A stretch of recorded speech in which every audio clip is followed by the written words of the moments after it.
What's up, guys? Lowlifespider and MillerGirl15 here. Hi, everybody. And we're back for October 2016. We are going to show you all the games that you can get for free with a PlayStation Plus account. It's another grab bag month. It is. We're going to start off with your Vita game. There are two games, but I couldn't record footage for one. So this one is Code Realize Guardian of Rebirth. Another Japanese novel game. It is. It's one of those visual novel type games where all you do is read.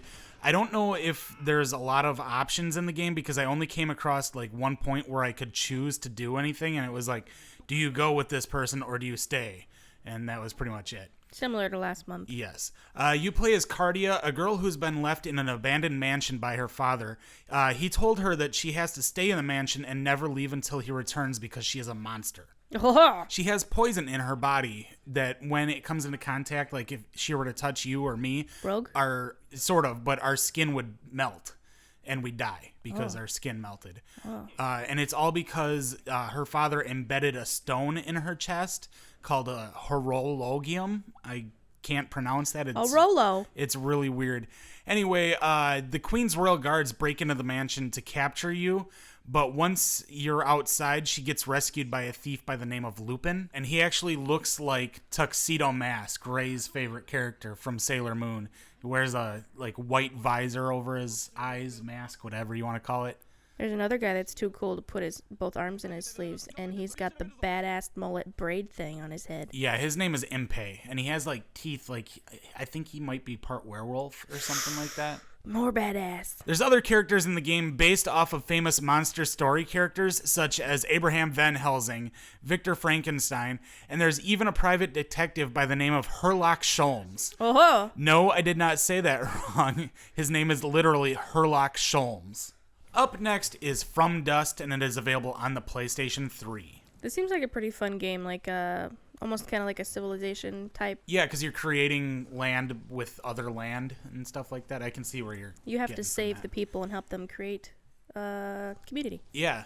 You play as something called Breath. You are summoned by the tribe so that they may find their lost knowledge. You take control of the breath and gather different types of matter in the game, such as sand, water, and lava, in order to help the villagers create other villages near these totems. And after a while, the more totems that you get in the game, in the level, you can get powers. Ultimate power. Such as you can, gellify water. You can make it solid so that the villagers can run across it real quick. But they do only last for a limited time. I think it's 60 seconds. So it's more than enough time to have people run across them and stuff. You have to do all this while avoiding natural disasters. That is very true. There are points in the game where, tsunamis will try to take you out. And you can either find totems in the game that can, help your village repress the water so that it goes back and doesn't hit your village, or you can actually use the Jellify power to stop the wave in its tracks, which I thought was pretty neat. After successfully building villages next to each totem in the land, a portal will open up which you have to send villagers into. Sacrifices! No, they don't get sacrificed. They go inside it, and they will go through these tunnels, and then they find the next land that you get to build in. Up next, we have Mad Riders, and it is also available on the PlayStation 3. Have you ever wanted to drive a four-wheeler in an uncontrollable speed and almost not see where you're going all the time? This is the game for you. Yes, the game is very, very fast-paced. There's constant just blur past you. It's hard to tell what's coming up. I had trouble finding the serious turns tunnel and vision stuff. But it is a relatively fun game. I actually had a lot of fun playing it, except you got annoyed because oh my god, Sidewinder. Yeah, the announcer would constantly say Sidewinder because when you do a 2-second drift, you get more boost and it acts as a stunt. So he constantly says Sidewinder, Sidewinder. Classic driving perk. Yeah. You can also collect coins on the track, which also can grant you boost, or there's even blue coins that unlock shortcuts, and when you're coming up on a shortcut, you can use the coin and it'll be like, hey, I can go this way. Cheatsy doodles. It eventually closes behind you, so no other racers can follow behind you. It takes a little bit after you go through it. Ultimate cheatsy doodles. But there's a couple different race types. There's your normal races, there's time trials, and then there's ones called Arena, which is basically a point-to-point race where you race your opponents through red checkpoints in a giant arena. Up next, we have Transformers Devastation, and it is available on the PlayStation 4. We've got all your favorite Transformers. Autobots, roll out. That's pretty good. Really? Yeah, that's pretty good. Okay. You get to play as your favorite Autobots from the 1980s cartoon show. Well, there's actually only 5 of them that you can play as. You can play as Optimus Prime, Bumblebee, Sideswipe, Wheeljack, and Grimlock. I'm really sad that my favorite one, Jazz, is not in there. It's set in New York City, and all of a sudden, Insecticons and giant metal claws emerge from under the city. And Insecticons? Yeah, they're like little insects. They're like Decepticons? No, they're insects. Well, I don't know. Are they bad guys? I think some of them are, but I'm not sure if all of them are. I've never heard of them. It's been a long time since I've seen the TV show. Of course, Megatron is behind it, and he's trying to turn the Earth into a new Cybertron. Megatron! You silly robot! Since Cybertron is no longer anymore, it went. Spoilers. Most of the cast from the original cartoon series are back, including Peter Cullen, he does the voice of Optimus Prime, and Frank Welker, he does the voice of Megatron. So if you're a kid from the 80s and the 90s like I am, nostalgia! I have a huge nostalgia boner for this. Up next, we have Resident Evil, and it is available for free on the PlayStation 4. The game that gives Paul the eternal boner. I love the Resident Evil series.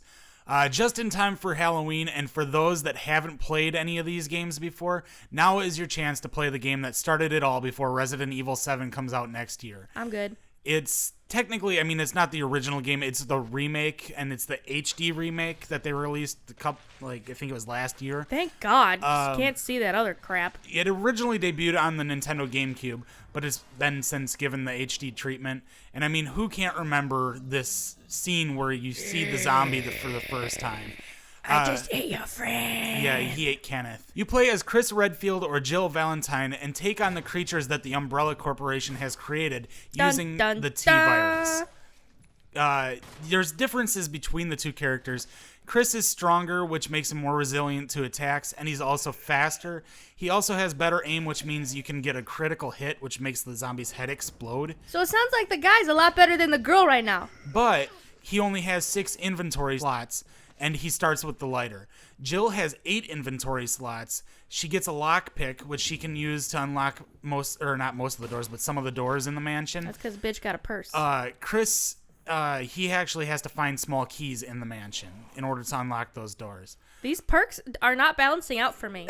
Why, you like Chris better? I think it's sexist. I prefer Jill better. I would be the dude. Each character can also get defensive weapons in the game, which is new to the game. It's not something that was in the original game. It can be used to escape the grasps of zombies. Jill can use daggers and battery packs for her taser, while Chris can also use daggers, but he can also find flash grenades, which get shoved into the zombie's mouth. Oh my gosh. And then it explodes after a short time. If you have not played Resident Evil, I highly recommend that you get this game. Or if you've played it and you don't own it, you still should definitely get this one. Anyways, those are the games that you can get for free if you have a PlayStation Plus account. There is another Vita game, like I said earlier in the video. It's called Actual Sunlight. It wasn't compatible with the PlayStation TV, so I couldn't record any footage for it. I guess the game, from reading about it, deals with depression and stuff, which I wanted to play it because I thought it would be interesting. So those are all you can get for this month, and I hope you enjoy. Bye. Happy fall.